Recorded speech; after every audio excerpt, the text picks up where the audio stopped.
Graças a Deus. Ele continua sendo bom, Ele continua sendo Deus. Obrigado. Não vou chamar vocês de novo rápido assim, tá? Eu quero convidar você, antes que a gente participe da ceia, eu quero compartilhar a palavra do Senhor ao nosso coração. E eu quero convidar você para que abra sua Bíblia no Salmo. Salmo de número 42. Nós vamos fazer a leitura do Salmo de número 42. E eu convido você para abrir a sua Bíblia, para você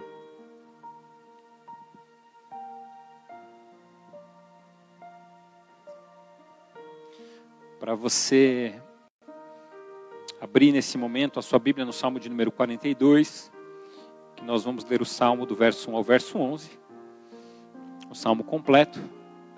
E eu peço para que você preste bastante atenção. Nós temos falado nas últimas semanas sobre um tema pertinente, e é importante que todos nós estejamos debruçados diante desse tema. Que é o tema ansiedade. Nós temos falado nessas últimas semanas, nas últimas 5 semanas, sobre ansiedade. A semana passada nós falamos sobre ansiedade e crise. E nessa semana nós vamos falar sobre ansiedade e esperança.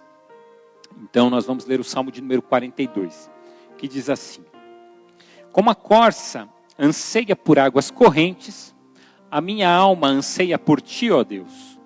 A minha alma tem sede de Deus, do Deus vivo. Quando poderei entrar para apresentar-me a Deus? Minhas lágrimas têm sido meu alimento de dia e de noite, pois me perguntam o tempo todo: onde está o seu Deus? Quando me lembro dessas coisas, choro angustiado, pois eu costumava ir com a multidão, conduzindo a procissão à casa de Deus, com cantos de alegria e de ação de graças em meio à multidão que festejava. Por que você está tão triste, ó minha alma? Por que está assim tão perturbada dentro de mim? Põe a sua esperança em Deus, pois ainda o louvarei. Ele é o meu Salvador e o meu Deus. A minha alma está profundamente triste, por isso de ti me lembro desde a terra do Jordão, das alturas do Hermon, desde o monte Mizar. Tuas ondas e vagalhões se abateram sobre mim.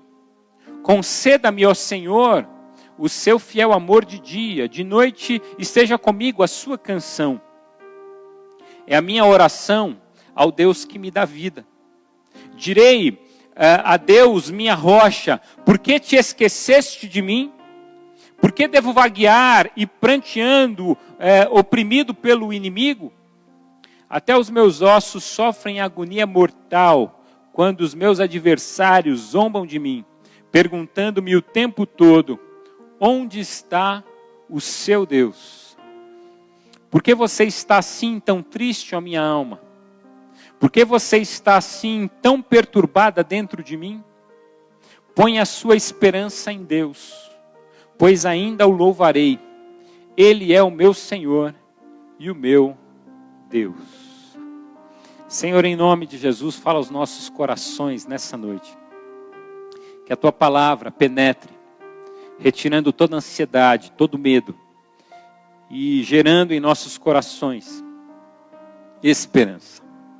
Esperança em nome de Jesus. Amém. Amém. Há uma distinção entre as palavras anseio e ânsia. Ambas as palavras se originam do verbo ansiar, de onde também deriva o substantivo ansiedade. Ânsia está relacionado a uma aflição, a uma angústia causada por um sentimento, ou por uma expectativa, ou por uma incerteza até mesmo. A ânsia, ela gera uma repulsa, uma repugnância. A ânsia quer colocar algo para fora das nossas vidas. Mas quando a gente fala sobre anseio, a gente está falando sobre um desejo intenso por alguma coisa ou por alguém. Anseio de felicidade é um desejo pela felicidade. O anseio é um desejo, é uma expectativa. O anseio, ele quer colocar algo para dentro das nossas vidas. Quando a gente fala sobre o anseio, a gente fala sobre o desejo de trazer algo para o cotidiano hoje. A gente fala sobre o desejo de buscar algo no futuro e trazer para a nossa vida agora. O anseio está relacionado a um desejo. E tanto a ânsia como o anseio se relacionam com o desejo. O anseio é um desejo de colocar algo no futuro para dentro. Algo que nos falta no presente. Então, esse anseio é o que gera ansiedade. Porque a ansiedade é isto, o foco no futuro que tira o presente da pauta. Anseio é o desejo de buscar algo do cotidiano, algo que eu preciso hoje, mas ele vai ser alcançado ainda. Então eu preciso do sucesso da minha empresa, mas eu sei que eu tenho que alcançar com o tempo. É algo que virá, mas às vezes eu dou um passo maior que a perna porque eu tenho uma necessidade de trazer isso para agora. É uma ansiedade que se estabelece na minha vida. Acontece que essa ansiedade, essa ânsia que nós temos, esse desejo de trazer o futuro para o presente, é alguma coisa que faz às vezes com que a gente acabe eliminando o presente. Esse desejo de alcançar algo no futuro, esse desejo de viver o futuro, ele faz com que em alguns momentos da vida a gente acabe não desfrutando do presente. Eu costumo dizer que pessoas ansiosas são aquelas pessoas que não conseguem viver o presente hoje. Elas estão sempre preocupadas com o depois, com o momento outrora. Ou seja, eu estou aqui, você está aí na sua casa agora, um domingo à noite, mas você está e você não consegue parar de se preocupar com o dia de amanhã, porque amanhã tem algumas contas que você precisa pagar, você não tem o dinheiro, sua cabeça está funcionando porque você está pensando nessas coisas. Aí quando chega amanhã, você está preocupado porque no final de semana você tem um outro desafio, você tem coisas que você gostaria de fazer e não fez. E quando chega o final de semana, você não consegue desfrutar do final de semana porque você está preocupado com outras coisas. E a gente nunca consegue desfrutar do presente. Mas algumas pessoas, elas falam, bom, então eu vou combater com isso, combater essa realidade ignorando o futuro. Então ignorar um futuro talvez seja uma saída. Carpe diem. Vamos aproveitar o máximo do dia hoje. Vamos aproveitar o máximo agora. Vamos viver hoje como se não houvesse o amanhã. E esse é um outro problema, porque existe o amanhã.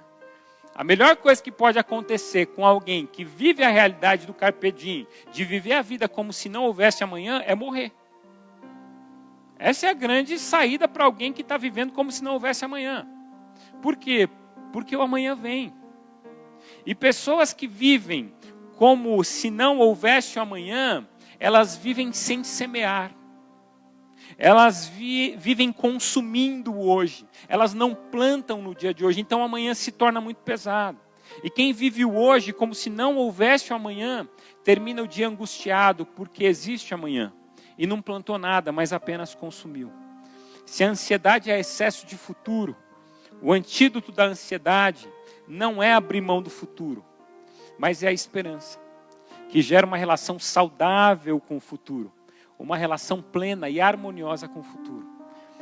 E eu quero falar hoje sobre esperança.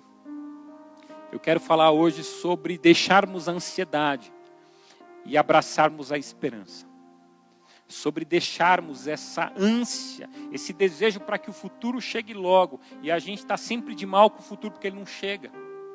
E a gente abraçar a esperança, que nos faz olhar para o futuro com perspectiva, que nos faz olhar para o futuro com bons olhos, que nos faz olhar para o futuro e que nos permite enxergar Deus, não só no presente, mas como também no futuro. Há duas formas de anseios. Ao que podemos chamar de anseio desesperado e o anseio esperançoso. O anseio desesperado é aquilo que uma criança sofre quando ela vai numa festa de aniversário. E ela, ao chegar na festa, ela vê aquela mesa composta cheia de brigadeiro. É aquela criança que vê aquele bolo de chocolate cheio de crostinha de chocolate. E ela fica ali pensando a festa inteira como que ela pode fazer para pegar aquele chocolate. Quando eu era criança, em um aniversário que eu fui, eu me coloquei debaixo da mesa para poder pegar um brigadeiro antes da hora. Mas alguém descobriu e me tirou de lá, né? Alguém enviado não por Deus, imagino eu. É esse anseio, esse desejo de viver esse futuro logo, esse desespero que toma conta dos nossos corações. Anseio pode estar mais para ansiedade do que para esperança, porque tem gente que na própria expressão de fé esconde um desespero. A pessoa às vezes está falando da fé, está interagindo com a fé, está dizendo que todo mundo precisa ter fé, mas no fundo ela está desesperada. Ela diz assim, vai dar certo, Deus já fez, ninguém vai pegar coronavírus, em nome de Jesus ninguém vai pegar, está amarrado. A gente tem essa expressão que é conhecida no meio cristão, está amarrado. Isso aí são mais palavras de desespero do que palavras de confiança. A pessoa está tão desesperada dentro dela que ela começa a falar um monte de palavra positiva para ver se ela mesma acredita naquilo que ela está falando. Por quê? Porque no fundo ela está com um anseio desesperado. É o cara que tem a empresa dele. Ele tem capacidade. Ele tem excelência para fazer um bom negócio. Mas na ânsia de crescer rápido, ele põe tudo a perder. É aquela moça que está querendo ver o casamento restaurado. E na ânsia de ver o casamento restaurado, ela toma decisões precipitadas que põem tudo a perder. Às vezes esse anseio que a gente tem dentro de nós, ele é desesperador. E a gente não ganha com ele, a gente só perde. Mas por um outro lado, a gente tem o anseio esperançoso. E o anseio esperançoso, ele olha para o futuro sem a necessidade de repor o passado. Ele olha para o futuro sem a necessidade, sem carregar os pesos do passado. Ele está comprometido com o futuro que começa hoje. Essa ansiedade esperançosa, ela está comprometida com o futuro que começa agora. Ou seja, se você quer cultivar esperança na sua vida, o seu futuro tem que começar agora. A sua vida, o seu start tem que ser hoje. Não interessa o que aconteceu no passado. As experiências do passado, elas ficam lá como e você traz delas aprendizado.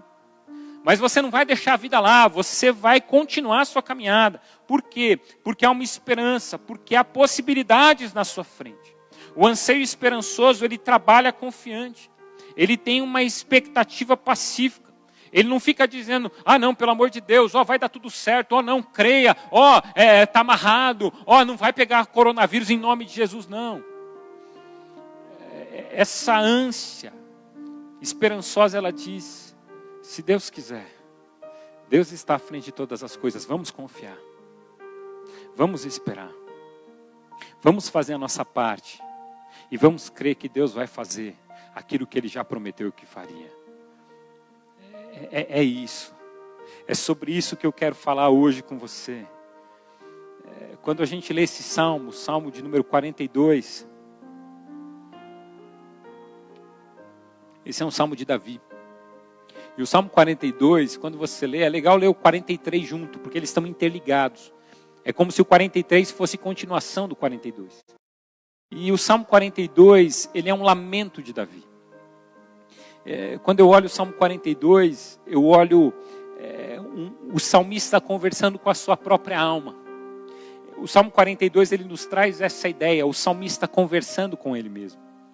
O salmista olhando para dentro dele, dizendo, por que estás abatida, ó minha alma?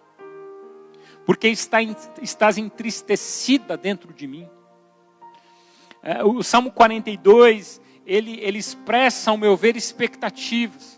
De alguém que já sofreu tanto, de alguém que está vivendo uma realidade de choro, uma realidade de angústia, alguém que está olhando para dentro e fala assim, olha, eu já vivi tantas tristezas, mas eu estou esperando alguma coisa nova. O Salmo 42 é um salmo de esperança.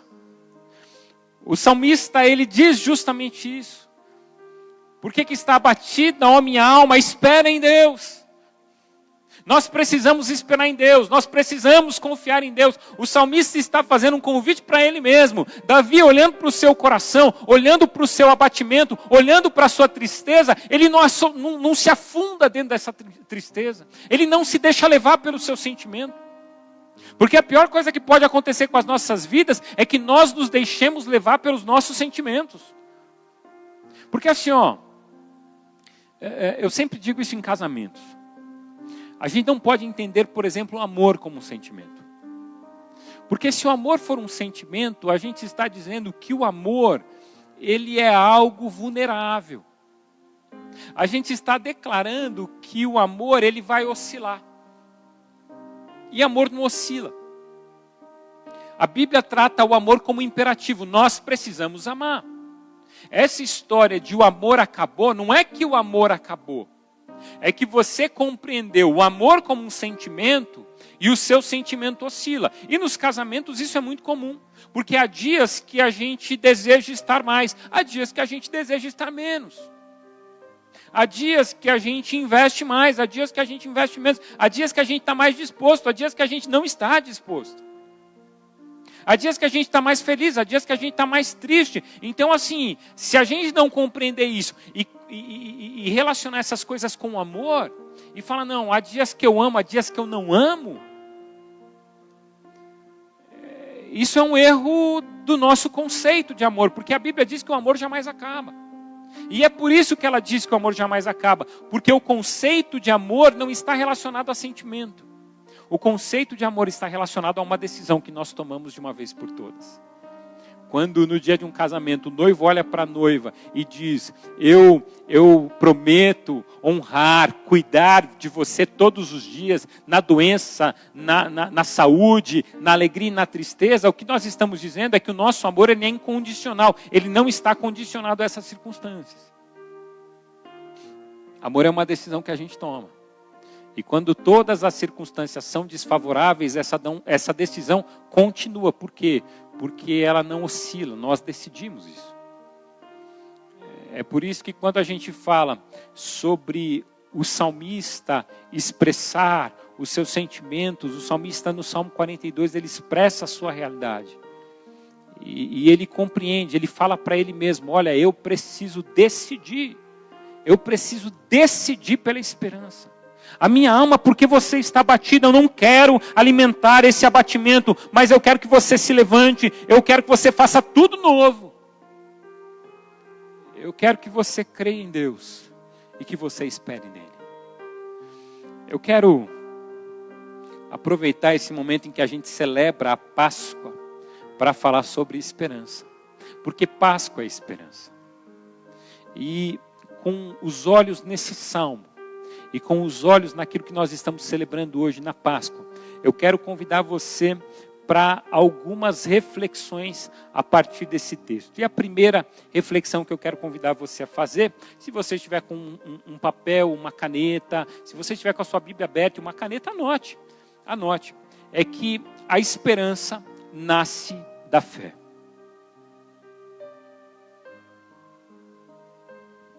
A esperança nasce da fé. O salmista ele diz, diante de toda a tristeza, diante de tanta ânsia que havia dentro dele, ele diz, eu sei que eu ainda o louvarei. Eu sei que ainda eu vou louvar a Deus. Eu sei que em algum momento eu ainda vou louvar ao Senhor. É essa esperança que nasce da fé. Quando o meu anseio é provar que eu não sou um perdedor, quando o meu anseio é provar que eu não sou o que as pessoas acham, ele nasce de complexos. O anseio nasce de angústias. O anseio ele não é genuíno, mas ele é contaminado. Porque no fundo, eu quero que as coisas deem certo, mas eu não quero que elas deem certo porque eu desejo isso para a vida. Eu quero que elas deem certo porque eu preciso provar isso para alguém. Quando o anseio ele nasce da fé, ele não gera angústia, ele não gera essa frustração, ele não gera esse rancor onde eu tenho que provar as coisas para os outros. Mas ele gera paz. Eu não fico tentando provar nada para ninguém. Eu não estou tentando dar uma tacada de sorte, eu não estou tentando me mostrar maior, mas eu busco uma direção divina com o desejo de tomar a melhor decisão. Ânsia que é alimentada pela esperança, ela é fruto da fé. Porque quando a fé está em nós, nós não ficamos desesperados para agarrar oportunidades. Quando eu tenho fé, eu não estou desesperado porque a gente está vivendo uma pandemia. Mas eu continuo olhando para Deus e crendo que Deus está no controle de todas as coisas no meio dessa pandemia. Quando eu olho com o olhar da fé, eu construo a esperança.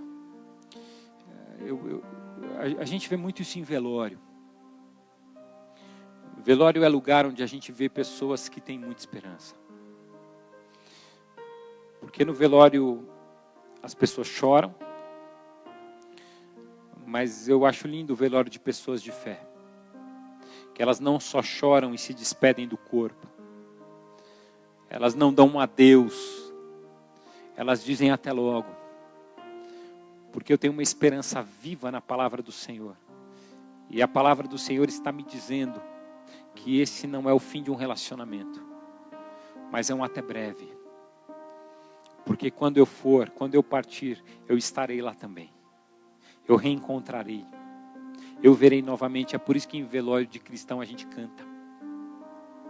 Porque no fundo, a gente está lembrando que há um Deus acima de todas as coisas. E que esse Deus é a razão da nossa esperança.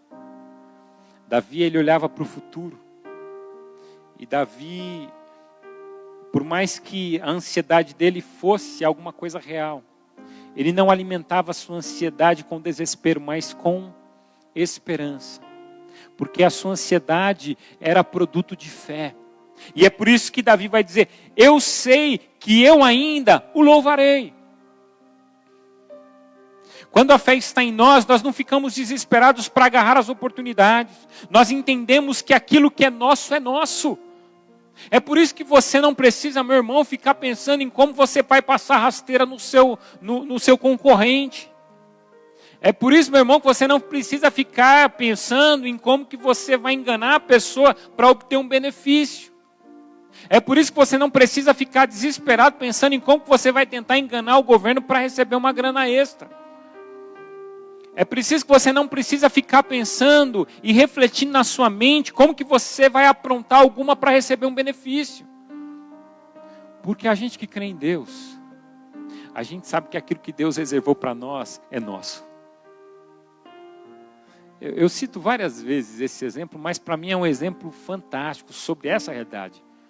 Quando a gente fala da história de Davi, Deus escolheu Davi como rei de Israel.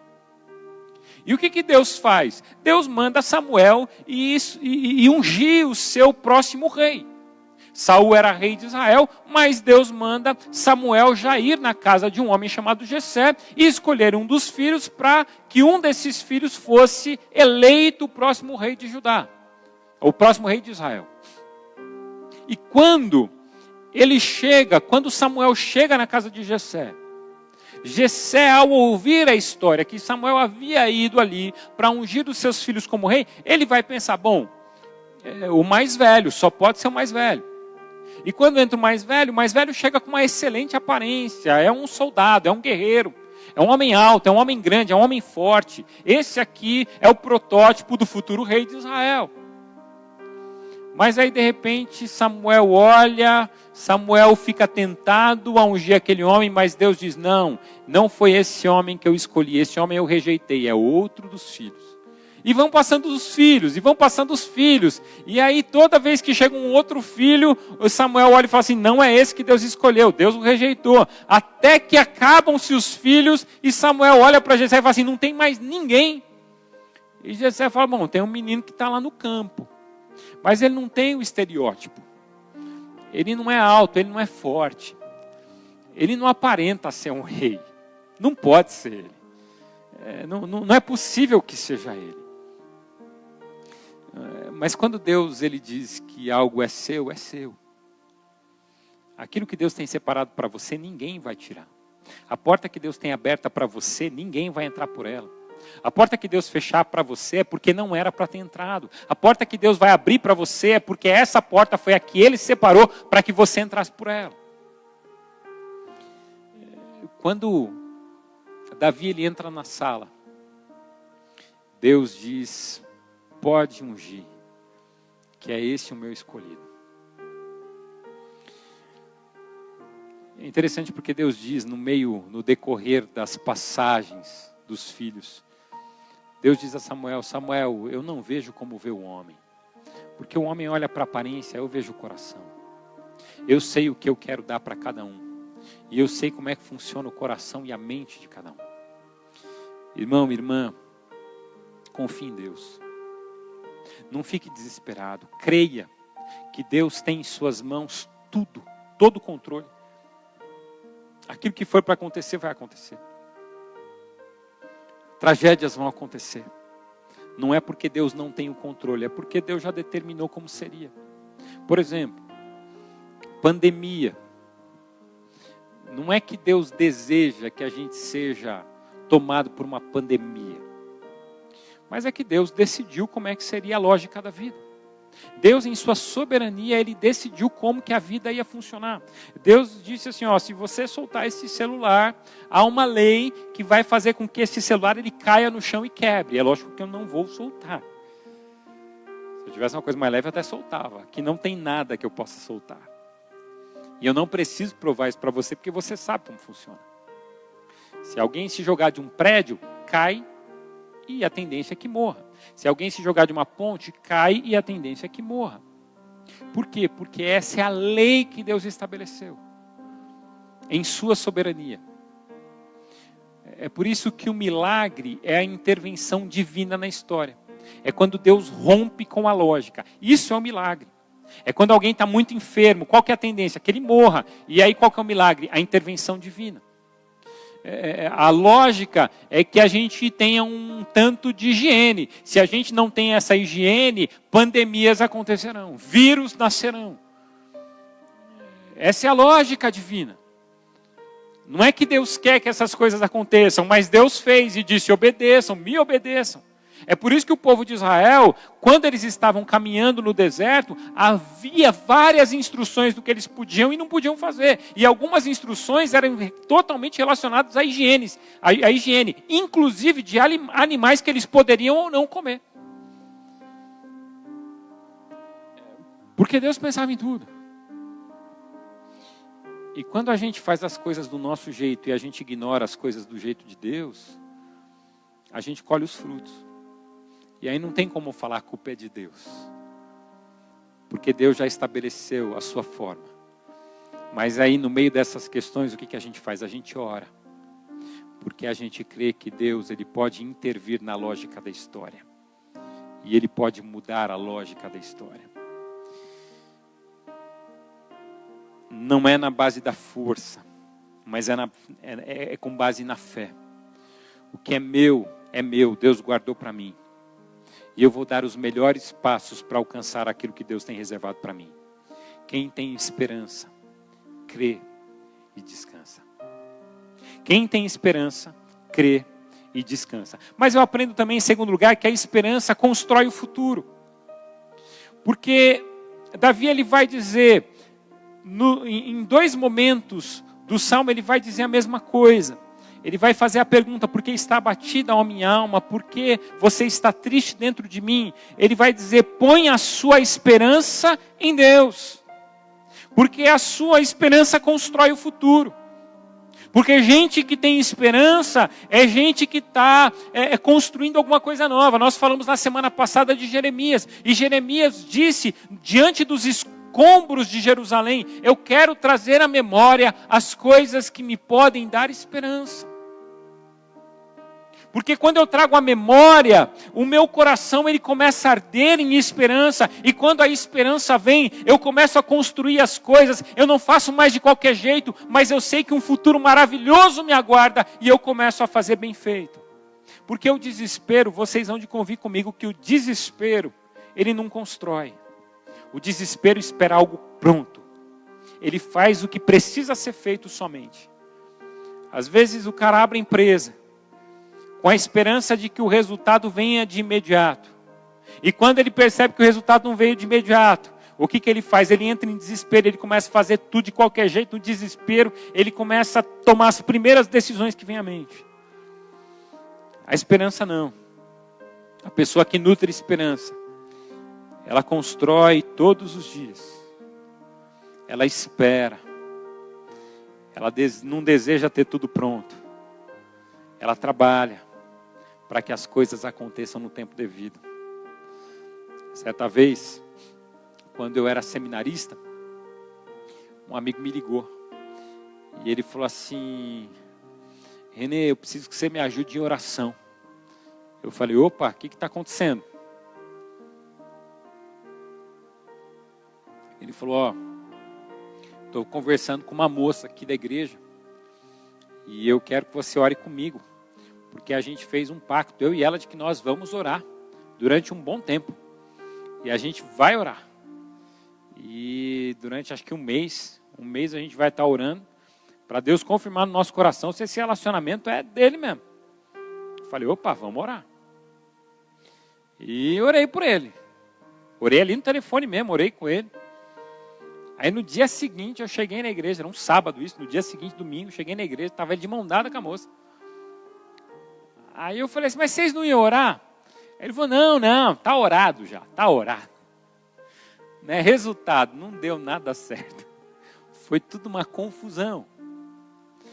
Porque às vezes a gente entra em desespero. A gente não consegue esperar. Alguém faz uma proposta para você. Você entra em desespero, você não consegue esperar. Alguém chega para você e vai dizer: você vai comprar uma televisão na loja. Você fala assim: hoje eu vou ver o preço, vou fazer cotação. Aí quando você chega na loja, o vendedor fala assim: olha, mas você não pode perder. Essa promoção só acontece aqui. E se você não levar essa televisão agora, é a última do estoque, não vai ter outra. Amanhã se você vier, aliás, daqui a pouco se você vier é capaz de não ter. O que a pessoa faz? Ela entra em desespero. Meu Deus, e se eu voltar daqui a pouco e não tiver? Meu Deus, e se eu perder essa oportunidade? Então deixa eu comprar agora. E daí de repente você vai ver, fez um péssimo negócio. Por quê? Porque você entrou em desespero. E o desespero faz a gente agir de qualquer jeito. A esperança faz a gente pensar na construção. A esperança faz a gente dizer: será que realmente é necessário? Será que realmente eu preciso? Será que realmente é isso mais importante que eu tenho para mim hoje? Homem desesperado, mulher desesperada quer viver tudo de uma vez. O cara desesperado diz que é direto. O cara que é desesperado, ele faz as coisas pelo instinto. Ele fala: não, é que eu sou direto, eu sou objetivo. Não, é desesperado mesmo. Tenha calma no coração. Quando eu confio em Deus, e quando eu sei que Deus tem o melhor para mim, então eu vou construindo o futuro. Eu não desejo tudo pronto. Porque se eu encontro tudo pronto, eu percebo que não é meu, é de alguém. Eu estou querendo dizer para você o seguinte. A gente está vivendo essa época do coronavírus. A gente está vivendo essa época de desespero em que ninguém pode sair de casa. Muita gente desesperada, muita gente ansiosa. Muita gente até angustiada porque estava construindo alguma coisa. E talvez você tenha que dar passos para trás para dar novos passos para frente, reconstruir alguma coisa que você já tinha feito. Não queira nada pronto. Construa com calma. Você sabe quem que tem muito desespero? A gente que joga na loteria. Porque essa pessoa não quer construir a vida, ela quer receber tudo pronto. Aí a pessoa, o que ela faz? Quando ela recebe um montante de dinheiro, ao invés de ela pensar, investir, construir, o que ela faz? Ela compra tudo em jogo, porque eu tenho mais possibilidade de acertar, e vai que eu tenho sorte. E às vezes tem muita gente que perde com o jogo. É por isso que jogos de azar empobrecem as pessoas. Eu conheci um homem uma vez que ele foi internado numa casa de recuperação por causa de jogo. Ele perdeu tudo que ele tinha. Ele perdeu empresa, e ele não tinha uma só, ele tinha várias empresas. Ele só não perdeu a casa porque a casa não estava no nome dele. Perdeu tudo em jogo. Porque quando entrava um dinheiro, ele pensava, bom, eu posso multiplicar rapidamente esse dinheiro. Ele tinha já esse método, ele tinha as empresas boas, ele tinha condição de construir o futuro com calma. Mas às vezes quando o desespero entra na pauta da vida, a gente coloca tudo a perder. E na ânsia de construir rápido, a gente perde tudo. É o que acontece hoje com gente que aplica na Bolsa de Valores. Muita gente aplicou na Bolsa de Valores até um tempo atrás, esperando receber uma renda rápida. E aí quando chega essa pandemia, a pessoa entra em desespero, tira tudo. Perde, tira quase nada. Só que aí passa 1 ano, 2 anos, as coisas valorizam de novo. Se esperasse, teria condições de rever, ou reaver. É o desespero que tira da gente. E eu quero dizer para você, o que é seu, construa com calma, porque Deus vai abençoar. A Bíblia diz exatamente isso, né? Que aquele que é em vão edificar a casa, se Deus não estiver edificando conosco. E em terceiro lugar, a esperança nos leva à obediência. Porque assim, o que Davi faz? Davi convida ele mesmo a esperar no seu Senhor. E quem espera, não é do verbo de sentar e esperar, mas no verbo esperançar. Né? A ideia do esperançar, que algumas pessoas já trabalharam até como poema. É a ideia de trabalhar, mas de trabalhar com uma direção. Porque aí que está, quando a gente fala sobre a Páscoa, e eu quero trazer aqui a ideia da Páscoa. O povo de Israel estava cativo no Egito. O povo de Israel estava vivendo uma vida de sofrimento. E de repente, nessa realidade de sofrimento, o povo começa a levantar um clamor a Deus. E Deus ouve o clamor do povo e Deus envia Moisés para libertar o povo. E ali, a Bíblia diz que Deus endurece o coração de Faraó. E Faraó não deixa o povo ir embora. Então Deus manda as pragas. Mas quando chega na última praga, é a praga que está relacionada justamente à Páscoa. Porque a Páscoa, ela se estabelece ali na realidade do Egito. E quando vem a última praga, Deus, ele diz para Moisés, olha, diga ao povo que as famílias de Israel, elas devem matar um cordeiro. E depois de matar esse cordeiro, o sangue desse cordeiro deve ser aspergido nos umbrais das portas. Mas outras coisas devem acontecer, como por exemplo, as famílias devem se assentar ao redor da mesa, com as portas fechadas, e elas devem cear, celebrar juntas. Essa é a ceia. Porque assim, não era só colocar o sangue no umbral das portas. É obedecer. Porque a bênção de Deus, a esperança, ela nasce na nossa vida e gera em nós obediência. Não adianta falar, eu espero em Deus e eu não obedeço a Deus. Porque se eles jogam o sangue no umbral, mas eles não obedecem a Deus, não vale de nada. O que eu estou querendo dizer para você? Eu estou querendo dizer que a esperança, ela deve gerar em nós obediência. Não adianta ir na igreja, não adianta fazer a ceia na sua casa, não adianta você cumprir ritos e regras, se o seu coração, ele não depender, se ele não estiver disposto a obedecer a Deus.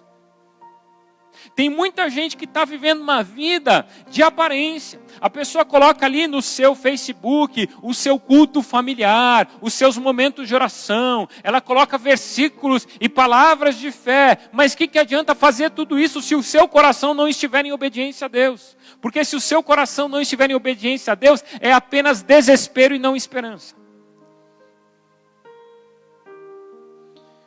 O que é um adorador? Eu pergunto aqui, tem um pessoal do Ministério de Música aqui comigo. O que é um adorador? Adorador não é a pessoa que canta. A pessoa que canta é cantor. A Kátia é cantora. A pessoa que toca é um instrumentista. É um músico. O que é um adorador? Adorador é a condição interna de quem tem atos de adoração e faz tudo em adoração a Deus. Porque eu posso cantar e eu posso não estar cantando para Deus. Eu posso servir e não estar servindo a Deus. É por isso que o Salmo 100, verso 3 diz: servi ao Senhor com alegria. Apresentai-vos a Ele com cânticos.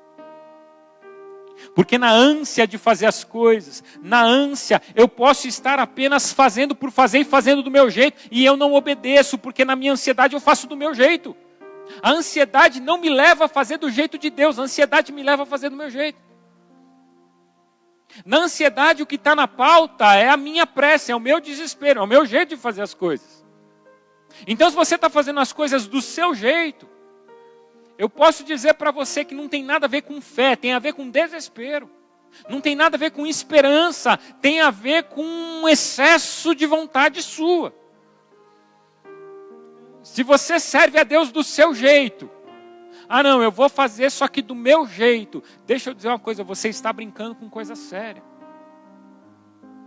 A Bíblia diz que um dia Deus ordenou, quando Davi foi levar a arca da aliança para um outro lugar, Deus ordenou que aquela arca deveria ser levada de uma forma muito bem específica, onde haviam argolas na arca e deveria passar pela arca uma madeira, um tronco, e esse tronco seria colocado nas costas de 4 homens, e esses homens levariam a arca.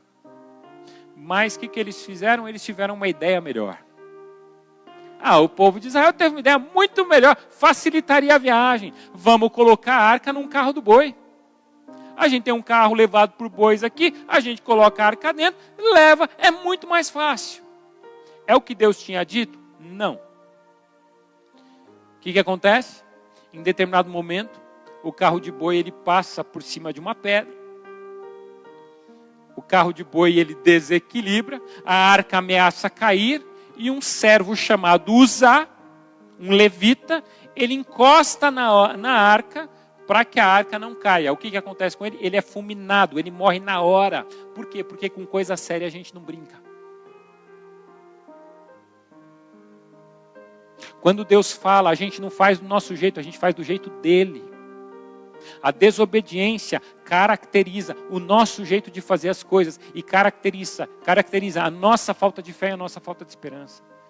Irmãos, eu quero dizer para você em nome de Jesus, obedeça a Deus. Obedeça a Deus. Obedeça ao Senhor. Não ofereça culto do seu jeito, ofereça culto do jeito de Deus. Não ofereça qualquer coisa, ofereça a Deus aquilo que Ele está mandando você oferecer a Ele. Não faça da sua vida aquilo que você bem entende, porque um alto preço foi pago na cruz do Calvário e é do jeito dele. A Bíblia diz que aqueles que obedeceram na saída, na última praga, que mataram o cordeiro, que aspergiram o sangue sobre os umbrais da porta, aqueles que cearam em família, aqueles que trancaram as suas portas, a Bíblia diz que o anjo da morte passou, e esses que fizeram tudo de acordo com a vontade de Deus, o anjo passou pelas portas e não os atingiu. Mas quando o anjo da morte passa na porta daqueles que não obedeceram, a Bíblia diz que o primogênito desses morre. Isso acontece na casa dos egípcios, e isso acontece na casa dos israelitas que não obedeceram aquilo que Deus manda fazer. Não é que Deus é mau, é que Deus é Senhor. E nós somos servos que devem estar dispostos a ouvir a voz do seu Senhor. É a mesma coisa que criança. Às vezes você fala para o seu filho ou para a sua filha, filha, não faz assim. Ele fala, não, mas é assim. Não faça assim. Não, mas é assim, tá bom, faz. Vai lá ver como é que vai ficar. E aí dá tudo errado. Aí você fala, eu avisei. Por quê? Porque eu sei como deve ser feito. É assim com Deus. Deus sabe como deve ser feito. Não teima com Deus. Porque a gente não sabe tudo aquilo que a gente acha que sabe. Sejamos humildes. Porque quem espera em Deus sabe que é do jeito dele. E obedece a sua palavra. Na época de coronavírus, continue obedecendo a palavra de Deus. Não fique na sua casa arrumando confusão com as pessoas. Não fique aí discutindo vãs discussões, como diz a palavra. Não fique aí querendo mostrar uma realidade que você não vive. Apenas viva aquilo que Deus tem para você. Viva na presença dEle. Desfrute de um relacionamento abençoador com Ele. Porque é isso que Deus tem para todos nós. Eu quero encerrar com uma frase de George Moltmann.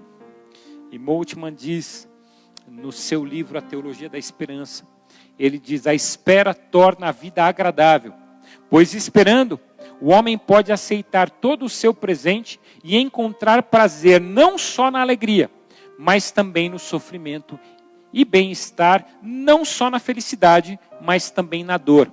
Dessa forma, a esperança atravessa felicidade e dor, porque é capaz de ver um futuro também para o que passa, o que morre e o que está morto. Futuro que está nas promessas de Deus, por isso, se poderá dizer que viver sem esperança é como não viver mais. Espere em Deus. Espere em Deus, porque Deus está presente nas nossas vidas todos os dias. Nós vamos cantar mais uma canção. Enquanto o pessoal vem à frente, eu quero convidar você a refletir, a orar essa canção com a gente e se preparar, porque logo mais a gente vai participar da ceia do Senhor.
Estás aqui, mudando destinos,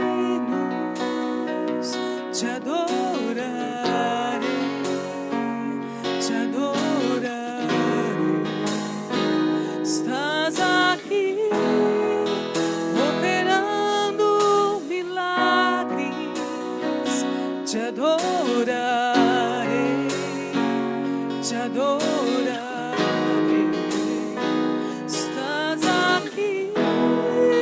Transformando nossas vidas, te adorarei, te adorarei. Meu Deus é Deus de milagres, Deus de promessas, caminho no deserto, luz na escuridão. Meu Deus, esse é quem tu és. Meu Deus é Deus de milagres, Deus de promessas, caminho no deserto, luz na escuridão. Meu Deus, esse é quem tu és. Estás aqui, tocando os corações, te adorarei, te adorarei.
Jesus, enxuga as lágrimas, restaura os corações. Tu és a resposta, Jesus.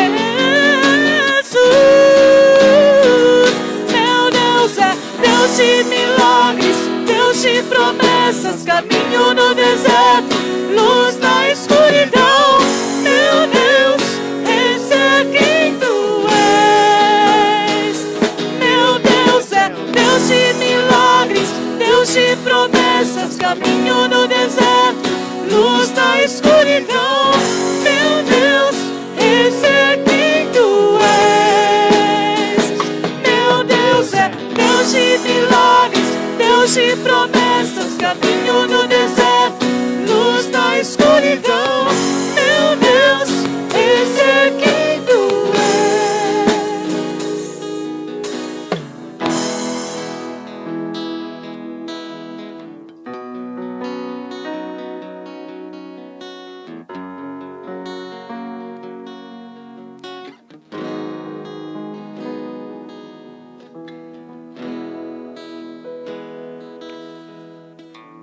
Nós vamos participar da mesa da esperança, a mesa da graça de Cristo Jesus, a mesa do Cordeiro Santo de Deus, porque essa esperança nos é derramada através de Cristo Jesus.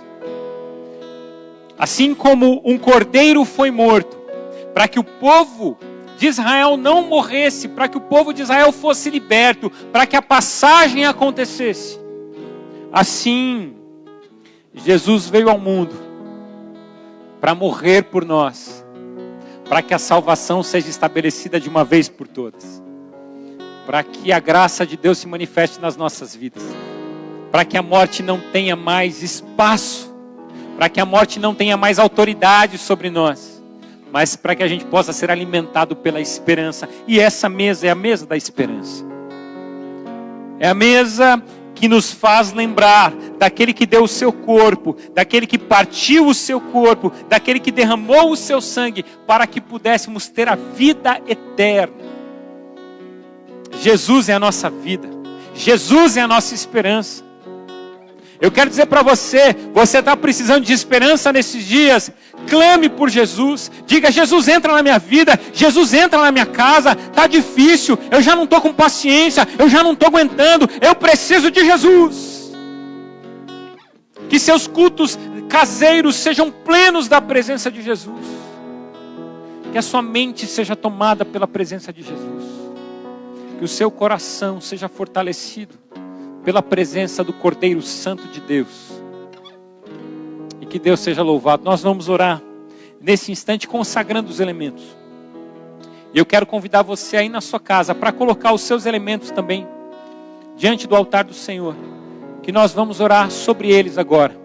Nós vamos pedir, esses elementos não vão se transformar em nada, mas eles vão simbolizar aquilo que Deus fez na nossa vida. Eu quero convidar você para orar consagrando os elementos aí na sua casa. Senhor nosso Deus, obrigado, Pai. Obrigado por esse domingo, domingo de Páscoa. Domingo que nos remete à memória, Deus. E voltamos a aproximadamente 2000 anos atrás, quando numa sexta-feira o Senhor morreu numa cruz. E contigo, Deus, o Senhor levou consigo todos os nossos pecados. Mas ao domingo o Senhor ressuscitou. E vivo o Senhor está. Por isso, Deus, podemos sentir a Tua presença neste lugar. A Ti, Deus, nós consagramos esses elementos, onde o Teu corpo está aqui representado pelo pão, e o Teu sangue representado por este vinho, por este suco de uva. E em obediência à Tua palavra, Deus, nós faremos parte nesse momento e ceiaremos com o Senhor. Em nome de Jesus nós oramos. Amém, Deus.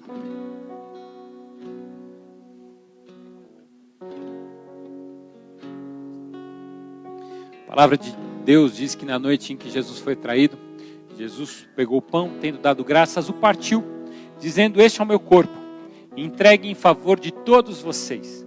Comei dele todos, façam isso em memória de mim. De semelhante forma, Jesus tomou o cálice, dizendo: este é o cálice da nova aliança do meu sangue. Bebei dele todos, façam isso em memória de mim. Porque todas as vezes que comerdes o pão e beberdes o cálice, vocês anunciam a morte do Senhor. Vocês anunciam que há um Deus que se fez homem e morreu por todos nós. E esse Deus que se fez homem e morreu por todos nós, Ele ressuscitou ao terceiro dia. E é isso que nós celebramos, e é por isso que essa mesa é a mesa da esperança. E eu quero convidar a todos que peguem o pão e o cálice. Eu vou pedir para o Ministério de Música, por favor, venham aqui embaixo. Cada um vai pegar o seu, para que juntos a gente possa participar. Podem vir, todos aqueles que estão presentes. Podem vir, nós vamos pegar do pão, pegar do cálice. Você aí na sua casa, você pode já pegar o pão, pegar o cálice.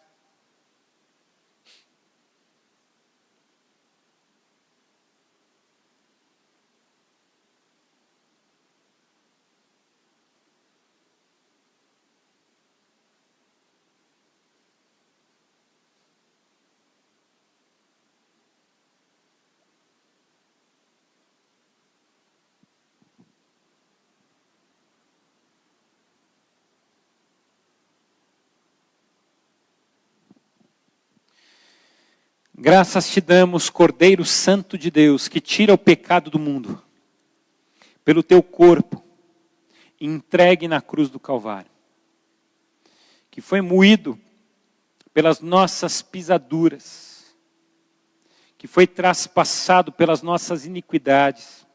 O castigo que nos traz a paz estava sobre ele, e pelas suas pisaduras nós fomos sarados. Louvado seja Deus. Comamos o pão.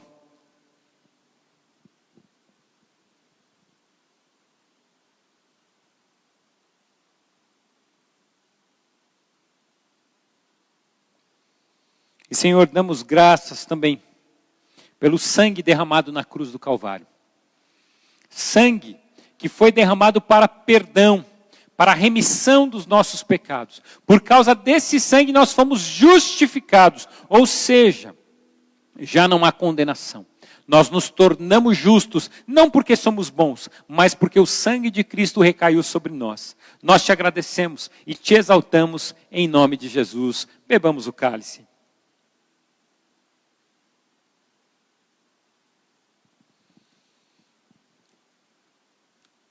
Que Deus abençoe. Que Deus abençoe as nossas vidas. Que Deus abençoe a sua vida. Eu espero que a próxima ceia a gente possa estar juntos. No mesmo lugar. Celebrando diante do nosso Deus. Eu espero que no mês que vem, se Deus assim permitir, se as coisas voltarem ao seu lugar, eu espero que a gente possa estar juntos. Eu desejo ter você perto. É lógico que a gente tem que passar por momentos como esse. Mas que a bênção de Deus seja sobre a sua casa. Que você se nutra da esperança que é Cristo Jesus. A esperança veio ao mundo.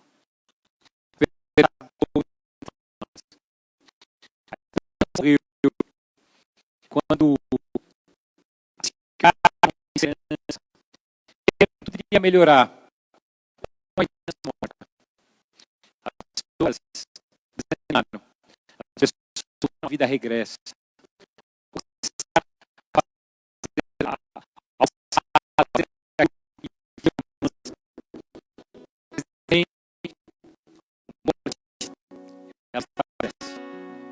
O túmulo porque a esperança ressuscitou. E o grande medo da humanidade, que era o medo da morte, não precisa ser mais alguma coisa presente, porque a morte foi vencida. Onde está a morte, a sua vitória? A morte foi vencida.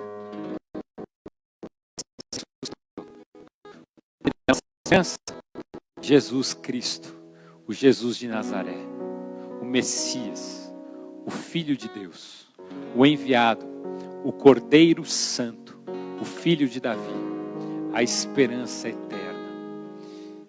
Vamos orar e encerrar esse momento e receber a bênção. Pai, obrigado por essa mesa que alimenta a nossa esperança. Obrigado, ó Deus, pela tua presença em nós. Obrigado porque a vida em Cristo Jesus, e todos aqueles que recorrerem a Cristo Jesus, podem encontrar uma nova esperança. Obrigado porque nós não temos mais que andar ansiosos. Nós podemos trabalhar, nós podemos crer, e nós podemos obedecer, sabendo que o Senhor vai honrar, sabendo, ó Deus, que as coisas vão acontecer, sabendo, ó Deus, que as coisas vão se reerguer, sabendo, ó Deus, que o mundo vai se reerguer, sabendo que a nossa nação vai se reerguer, sabendo que os empresários, ó Deus, eles vão se refazer. Enche-nos de fé, não uma fé vazia, não uma fé que é motivada pelo desespero, mas uma fé motivada pela esperança, em nome de Jesus. E que a graça do nosso Senhor e Salvador Jesus Cristo, que o amor de Deus, o nosso Pai, que as consolações do Espírito Santo, que enchem a nossa vida de esperança, que enchem a nossa vida de Jesus Cristo de Nazaré, seja sobre você, seja sobre a sua casa hoje e para todo sempre. Amém.